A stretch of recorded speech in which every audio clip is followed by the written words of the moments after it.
Hi everyone. Welcome back to Murder for Hire, a Rod Hawks mystery.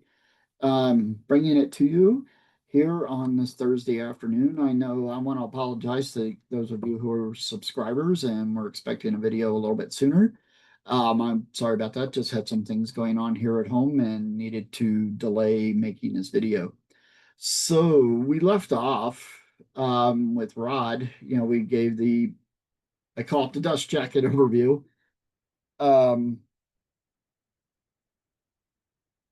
so that's kind of where that's at right now. Um, so we're going to move into chapter three. I hadn't realized I pretty much made it all the way through chapter two. Um, so what has happened since we last chatted? So um, we're still in the beginning. We're finding out that these guys are pretty ruthless.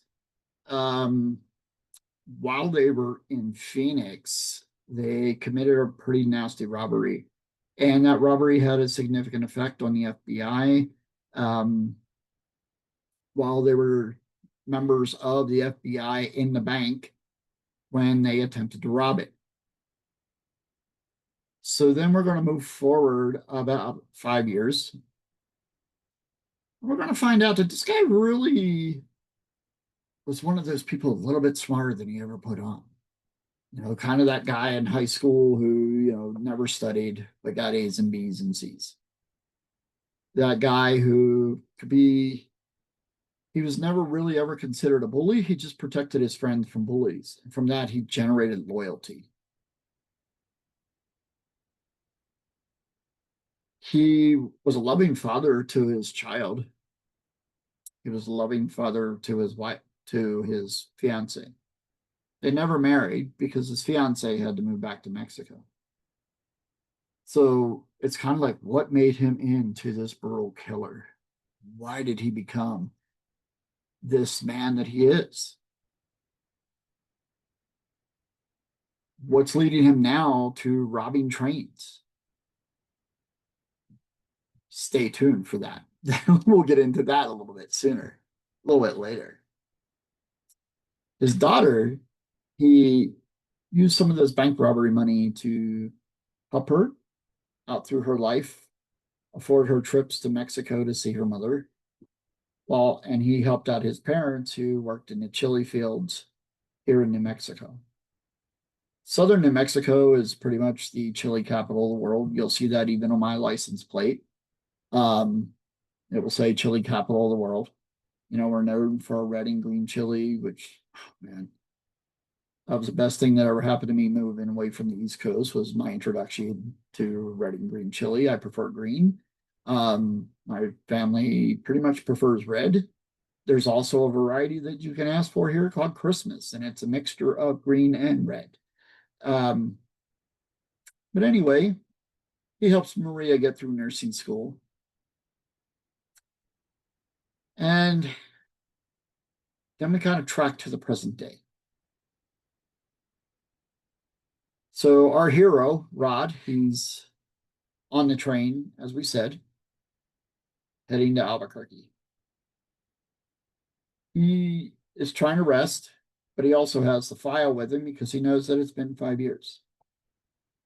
One of the agents at his office, at his field office, has been, she used to be with the Phoenix office when the bank robbery occurred that had the FBI agents 5 years before.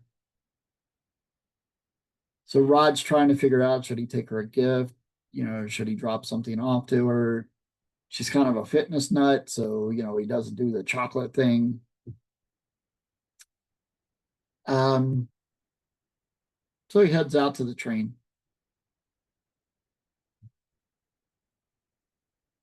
He sits down, puts his files away, starts drinking his coffee because he still had over 20 minutes to get downtown. And now in downtown Albuquerque, a lot of times you have to adjust your commute. You have to decide what buses you're taking ahead of time because if you've seen a few movies like Swing Vote when you've seen movies like um, Transformers. Part of that movie was shot in downtown Albuquerque. Um, there's a Schwarzenegger movie, um, and I can't think of the name of it. Shot here, right here in my town. There was also some other movies that have been shot in downtown Albuquerque. There's been TV shows. If you remember the TV show At Plain Sight, one of their shootouts occurs at the train station in Albuquerque. So sometimes you have to adjust your schedule, and that's what Rob's doing here.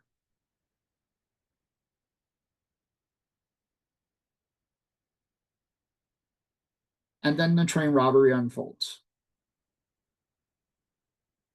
Like I said, a little different train than what you see here in the background behind me.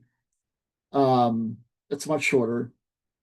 The New Mexico train, commuter train, is much, much shorter.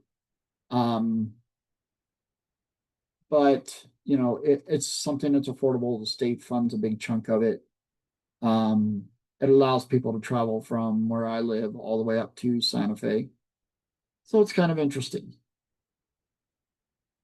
As the train robbery is unfolding, Rod goes, I think I know this guy. And then he's pretty sure he's the big guy from the bank robbery in Phoenix 5 years before. He's the one that was shooting people.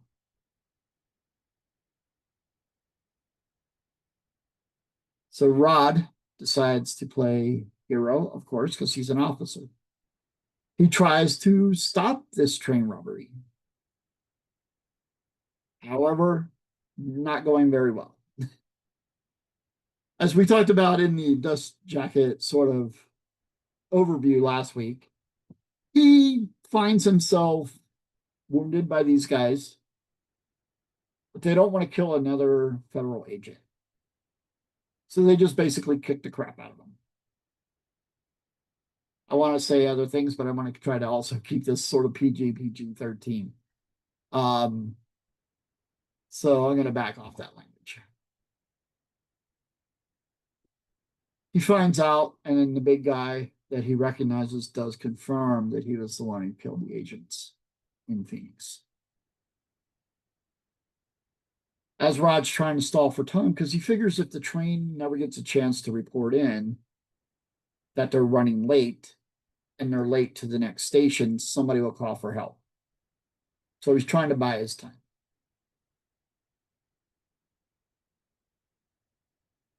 But like I said, doesn't work out.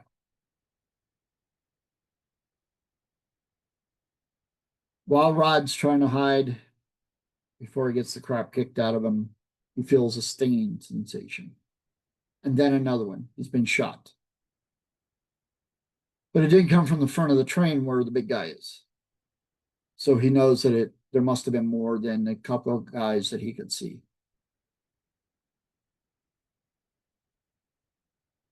As he laid on the ground, the next thing he felt was something stepping on his head. And he recognized the voice of it being the big guy from the front of the train.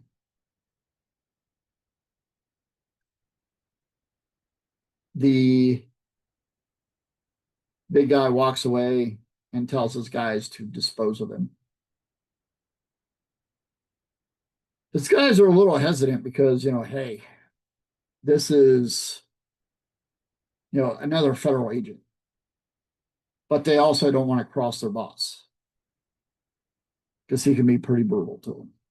Like I said, by protecting them in high school from bullies, he actually bullied them into their loyalty to him.